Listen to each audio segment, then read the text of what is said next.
Hello 10th के बच्चों, आपका आज हिंदी में गद्य खंड का दूसरा पाठ पढ़ा रहे हैं। आप इसको समझिए और आपने इसके जो ना ये जयशंकर प्रसाद जी का जीवन परिचय आप कर लीजिएगा। पहले भी हमने आपको कहा था। अब आप इस पाठ को समझिए। ममता इस पाठ का नाम है। ममता ये कहानी है जयशंकर प्रसाद द्वारा लिखी हुई।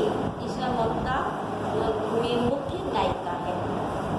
रोहतास दुर्ग के प्रकोष्ठ में बैठी एक युवती ममता शौन के तीक्ष्ण गंभीर प्रभाव को देख रही है। ममता विधवा थी। उसका यौवन शौन के समान ही उमड़ रहा था। मन में वेदना, मस्तक में आंधी, आंखों में पानी की बरसात लिए वह सुख के कंटक शयन में विकल थी। वह रोहतास दुर्गपति के मंत्री चूड़ामणि की अकेली दुहिता थी। फिर उसके लिए कुछ अभाव होना असंभव था, परंतु वह विधवा थी। हिंदू विधवा संसार में सबसे तुच्छ निराश्रय प्राणी है। तब उसकी विडंबना का कहाँ अंत था। अतः ये है जो ममता जो नायिका है वह रोहतास दुर्गपति के मंत्री चूड़ामणि की अकेली पुत्री थी। उसके लिए किसी चीज की कमी नहीं थी, लेकिन वो क्या विधवा थी तो वह उन सारी चीजों का सुविधाओं का रोक नहीं कर सकती थी, क्योंकि उस समय विधवा को संसार का बहुत ही तुच्छ प्राणी समझा जाता था। मतलब उनको कोई भी सुविधाओं का प्रयोग करने का अधिकार नहीं था। तो इसलिए वे अपने कक्ष में बैठी हुई थी और सामने सोन नदी के तेज प्रवाह को देख रही थी। तो जो उस नदी और उसके मन में कुछ समानताएं थी। जैसे नदी अपने बहुत तेज प्रवाह से फन करके बह रही थी, उसी तरह ममता के मन में भी विचार चल रहे थे। उसके मन में वेदना थी, दुख था और इस कारण उसकी आंखों में आंसू भी थे। तो इस तरह से उन दोनों में समानता थी। सभी सुख होने के बावजूद भी वो सुख उसे कांटों से युक्त सैया के समान प्रतीत होते थे। अब इस स्थिति में उसकी विडंबना ये थी कि उसका दुख का कोई भी अंत नहीं था। उसी समय चूड़ामणि ने चुपचाप उसके प्रकोष्ठ में प्रवेश किया। शोण के प्रवाह में उसके कलनाद में अपना जीवन मिलाने में वह बेसुध थी। पिता का आना न जान सकी।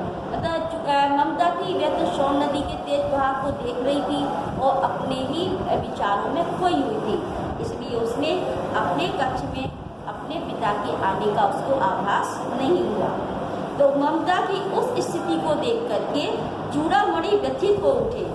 अपनी स्नेह पालिता पुत्री के लिए वे क्या करें, वे यह स्थिर न कर सकते थे और लौटकर बाहर चले। अर्थात चूड़ामणि ने अपनी पुत्री ममता की और ऐसी स्थिति को देखा तो वह बहुत दुखी हुए। बहुत स्नेह से पाली हुई अपनी पुत्री के लिए वे कुछ कर नहीं सकते थे, तो दुखी होकर बाहर चले गए। और अक्सर ऐसा ही होता था और वही आज भी ऐसा ही हुआ। पर मंत्री के मन में बहुत बड़ी चिंता थी। उनके पैर सीधे नहीं पड़ते थे। एक पहर बीत जाने पर वे फिर ममता के पास आए। उस समय उनके पीछे 10 सेवक चांदी के बड़े थालों में कुछ लिए खड़े थे। कितने ही मनुष्यों के पद शब्द सुन ममता ने घूम कर देखा। मंत्री ने सब थालों को रखने का संकेत किया। अनुचर थाल रखकर चले गए। ममता ने पूछा, यह क्या है पिताजी? तेरे लिए बेटी उपहार है, कहकर चूड़ामणि ने उसका आवरण उलट दिया। स्वर्ण का पीलापन उस सुनहली संध्या में विकीर्ण होने लगा। तो ये है कुछ समय बाद उसके पिताजी अपने 10 सेवकों के साथ थालियों में सोना चांदी भर कर लेके आए और ममता के लिए। जब इतने सारे मनुष्यों के पैरों की आवाज़ सुनी तो ममता ने देखा और फिर उनके पिता ने थाली को रखने का आदेश दिया।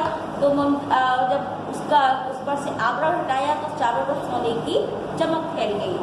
तब ममता ने आश्चर्य से पूछा, ये सब क्या है? ममता चौंक उठी, इतना स्वर्ण ये कहाँ से आया? चुप रहो ममता, ये तुम्हारे लिए है। तो क्या आपने मलेच्छ को स्वीकार कर लिया? पिताजी ये अनर्थ है, अर्थ नहीं है, लौटा दीजिए। पिताजी हम लोग ब्राह्मण इतना सोना लेकर क्या करेंगे? मतलब ममता को ये आभास हो गया कि पिता ने शत्रुओं की योजना से रिश्वत ली है, इतना सारा सोना, इसीलिए वो वहाँ लेकर के आए हैं। तो वो अपने पिताजी को समझा रही कि ये सही नहीं है, इसको आप लौटा दीजिए, क्योंकि हम लोग तो ब्राह्मण हैं, हमारे लिए सोने का क्या काम है। तब उसके पिता कहते हैं, इस पतनोन्मुख प्राचीन सामंत वंश का अंत समीप है। बेटी, किसी भी दिन शेरशाह रोहिताश पर अधिकार कर सकता है और उस दिन मंत्रित्व न रहेगा, तब के लिए बेटी। तो उनके पिता ने समझाया कि जो इस समय सामंत का वंश है रोहिताश, तो एक दिन शेरशाह सूरी अधिकार कर लेगा और इनका वंश नष्ट हो जाएगा और उस समय हमारा भी मंत्री पद नहीं रहेगा। तब उस जो विपत्ति का समय आएगा, उस समय ये स्वर्ण हमारा काम करेगा। तब ममता कहती है, हे भगवान, तब के लिए, विपद के लिए इतना आयोजन, परम पिता की इच्छा के विरुद्ध इतना साहस, पिताजी क्या भीख न मिलेगी? क्या कोई हिंदू भूपृष्ठ पर न बचा रह जाएगा जो ब्राह्मण को 2 मुट्ठी अन्न दे सके? ये असंभव है। फेर दीजिए पिताजी, मैं कांप रही हूँ, इसकी चमक आंखों को अंधा बना रही है। ममता कहती है, हे भगवान, वो कहती है अपनी विपदा के समय के लिए, तो भविष्य के लिए हम इतना बड़ा आयोजन लाभ कर रहे हैं, तो मतलब हम रिश्वत ले रहे हैं दूसरे से, शत्रु से, तो ये तो इच्छा के विरुद्ध है। अगर ईश्वर ने हमारी जो न भाग्य में अगर विपत्ति लिखी है तो हम उसको भुगतेंगे, हम उनकी विरुद्ध, इच्छा के विरुद्ध क्यों ऐसा करें? क्या जो ना उस समय हमें भीख भी नहीं मिलेगी इस दुनिया में? क्या कोई भी संसार में ऐसा कोई हिंदू नहीं बचेगा जो ब्राह्मण को 2 मुट्ठी अन्न भी दे? अर्थात उसके कहने का मतलब ये है कि हमें रिश्वत नहीं लेनी चाहिए, हम उस समय विपत्ति के समय को भी मांग करके अपना जीवन यापन कर सकते हैं। और वो कहती, पिताजी मैं ये सब देख करके काँप रही हूँ डर की वजह से, और जो सोने की जो चमक है वो मुझे अंधा बना रही है, आप इसको वापस कर दीजिए। मूर्ख है, यह कह करके उसके पिता चूड़ामणि चले जाते हैं। दूसरे दिन जब डोलियों का तांता भीतर आ रहा था, ब्राह्मण मंत्री चूड़ामणि का हृदय धक धक करने लगा। वह अपने को रोक न सका। उसने जाकर रोहतास दुर्ग के तोरण पर डोलियों का आवरण खुलवाना चाहा। पठानों ने कहा, यह महिलाओं का अपमान करना है। अर्थात दूसरे दिन वहाँ शेरशाह सूरी का अधिकार हो गया और पठान लोग अंदर आने लगे। तब मंत्री चूड़ामणि को बेचैनी हुई और उसने जो न रोहतास दुर्ग में आने वाली डोलियों को खोलकर देखना चाहा, तो उन्होंने कह दिया ये हमारी स्त्रियों का अपमान है, वो खोलकर नहीं देख सकते। फिर इसी बात पर बात बढ़ गई, बहस में तलवार खींची और युद्ध हुआ। वहीं वाले ब्राह्मण अर्थात चूड़ामणि मारा गया और राजा रानी को सब कुछ शेरशाह सूरी ने अपना लिया और उसी समय ममता चुपके से निकल गई। डोली में भरे हुए पठान सैनिक दुर्घटना में फैल गए, लेकिन ममता उनको कहीं न मिली। मतलब ममता निकल गई थी, पठान लोगों ने ढूंढने की कोशिश की, लेकिन ममता उनको कहीं भी नहीं मिली। यहाँ पर हमारे एक जो ना ये अंश खत्म होता, आप दूसरा देखिए। काशी के उत्तर में, ये कई समय बाद की बात की है आगे, काशी के उत्तर में धर्मचक्र बिहार मौर्य और गुप्त सम्राटों की कीर्ति का खंडर था। धर्मचूड़ा तृण गुल्मों से ढके हुए प्राचीन ईंटों के ढेर में बिखरी हुई भारतीय शिल्प की विभूति ग्रीस की चंद्रिका में अपने को शीतल कर रही थी। बहुत समय के बाद काशी के उत्तर सारनाथ नाम का एक स्थान है। वहाँ पर बौद्धों के द्वारा, बौद्ध भिक्षुओं के द्वारा वहाँ धर्म विहार, बौद्ध विहार की स्थापना की गई थी और ये मौर्य तथा गुप्त सम्राटों के टाइम पर हुई थी। तो उस समय का जो ये इमारत थी वो आज खंडर हो चुकी थी, खंडर के रूप में थी। तो लेकिन वो खंडर आज भी उस समय की स्थिति सम्राटों के ऐश्वर्य को दर्शा रहा था। और उस इमारत की टूटी हुई चोटियाँ और तथा झाड़ियों से ढकी हुई जो उनकी दीवारें थी वह, और टूटी हुई ईंटों के बिखरे हुए ढेर, वो आज भी भारतीय शिल्पकला के ऐश्वर्य को दर्शा रही थी। अर्थात उस समय हमारे भारत की शिल्पकला बहुत ही अच्छी स्थिति में थी। और आज वही ऐश्वर्य ग्रीष्म ऋतु की चंद्रमा की चांदनी में अपने को शीतल करती हुई प्रतीत हो रही थी। अर्थात उन सब चीज़ों को देख करके आज भी हमारे मनुष्य के मन में शीतलता प्राप्त हो रही थी। जहाँ पंचवर्गीय भिक्षु गौतम का उपदेश ग्रहण करने के लिए पहले मिले थे, उसी स्तूप के भग्नावशेष की मलिन छाया में एक झोंपड़ी की दीपालोक में एक स्त्री पाठ कर रही थी। वहीं पास में गौतम जो भिक्षु थे उन्होंने स्तूपों का निर्माण किया था। उन्हीं स्तूपों के जो अवशेष थे, टूटे हुए अवशेष थे, उनकी छाया में एक झोंपड़ी थी जिसमें दीपक की रोशनी में एक स्त्री पाठ कर रही थी, तक कुछ श्लोक पढ़ रही थी, जो ये है अरण्यास चिंतयन्तो माम ये जन्हा पर्युपासते कर रही थी। थोड़ी देर पाठ रुक गया। एक भीषण और हताश आकृति दीप के मंद प्रकाश के सामने खड़ी थी। स्त्री उठी, उसने कपाट बंद करना चाहा, परंतु इस व्यक्ति ने कहा, माता मुझे आश्रय चाहिए। अर्थात वह जो थी स्त्री जो पाठ कर रही थी, उसी समय उसने एक पुरुष की आकृति को देखा और उसका पाठ रुक गया। जब उसने उठ करके अपने वो दरवाजे बंद करने चाहे तो उस व्यक्ति ने कहा, मुझे आश्रय चाहिए। अब वो व्यक्ति कौन था और वो स्त्री कौन थी, ये देखिए। स्त्री पूछती है, तुम कौन हो? तो पुरुष कहता है, मैं मुगल हूँ, चौसा युद्ध में शेरशाह से दुखी होकर रक्षा चाहता हूँ। इस रात अब आगे चलने में मैं असमर्थ हूँ। अर्थात शेरशाह से उसका युद्ध हुआ था, जिससे वो दुखी होकर के भागा था और रक्षा अगर चलते हुए थक गया था, वो इस समय रक्षा के लिए वहाँ आश्रय चाहता था। वह जो था व्यक्ति था वो हुमायूं था। तो वो स्त्री पूछती, क्या शेरशाह से? उस स्त्री ने अपने होठ काट लिए। हाँ माता, परंतु तुम भी वैसे ही क्रूर हो। वही भीषण रक्त की प्यास, वही निष्ठुर प्रतिबिंब तुम्हारे मुख पर भी है। सैनिक मेरी कुटी में स्थान नहीं है, जाओ कहीं दूसरा आश्रय खोज लो। मतलब ममता ने उसके आकृति देख के समझ लिया कि ये भी शेरशाह की तरह से ही क्रूर है, तो वह उससे मना करती है, आश्रय देने के लिए उसको मना करती है। तब वो कहता है, गला सूख रहा है, साथी छूट गई है, अश्रु गिर पड़ा है, इतना थका हुआ हूँ, इतना। और कहते कहते हुए व्यक्ति वहीं धम से बैठ गया। उसके सामने पूरा ब्रह्मांड घूमने लगा, अर्थात उसे चक्कर आने लगे। स्त्री ने सोचा, ये विपत्ति कहाँ से आई। उसने उसको जल दिया और जिससे मुगल के प्राणों की रक्षा हुई। वह सोचने लगी कि सभी विधर्मी दया के पात्र नहीं हैं। मेरे पिता का वध करने वाले आताताई घृणा से उसका मन विरक्त हो गया।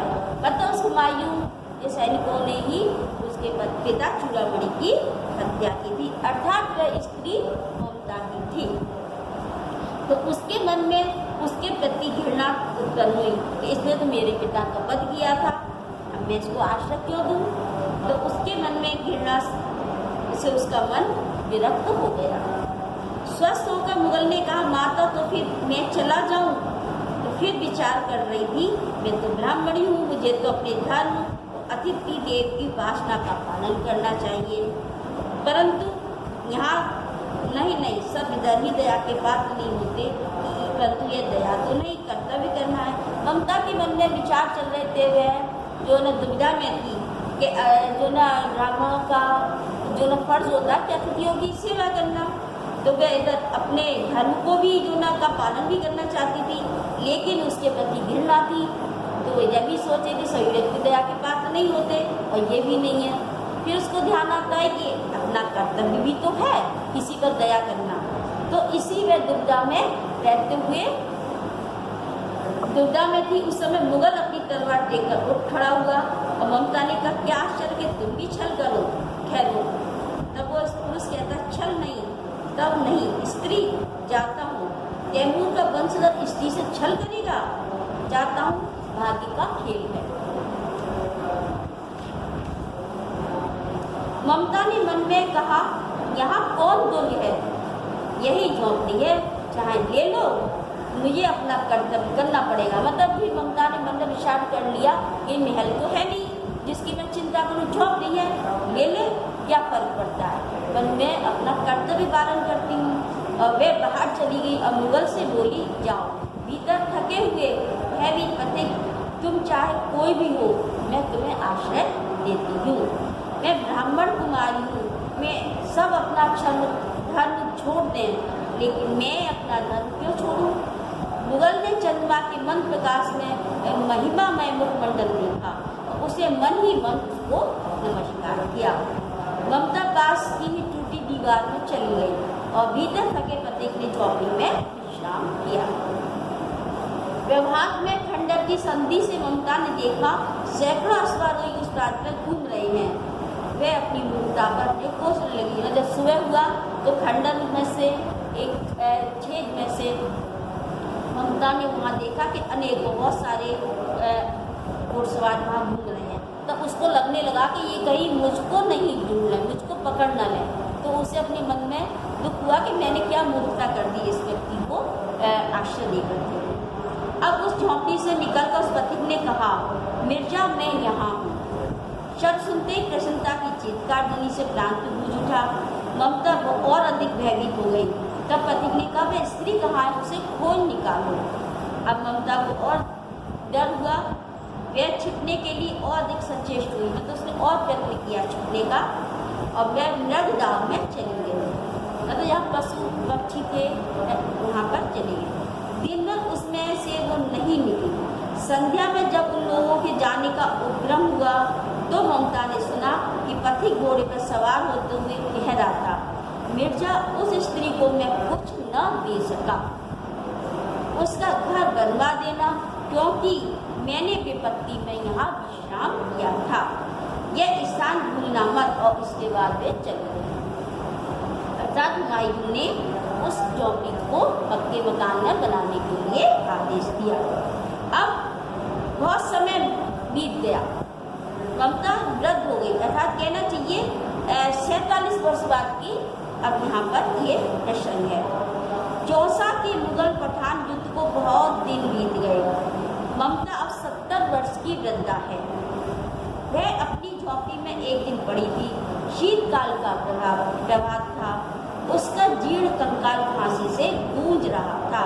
अर्थात ममता 70 साल की बुढ़ी हो गई थी, ठीक है, और बहुत ही जीर्ण सी उसका कमजोर शरीर हो गया था और वह खांस रही थी, और जिससे वह उसकी पूरी झोंपड़ी में वहाँ पर खांसी की आवाज़ आ रही थी।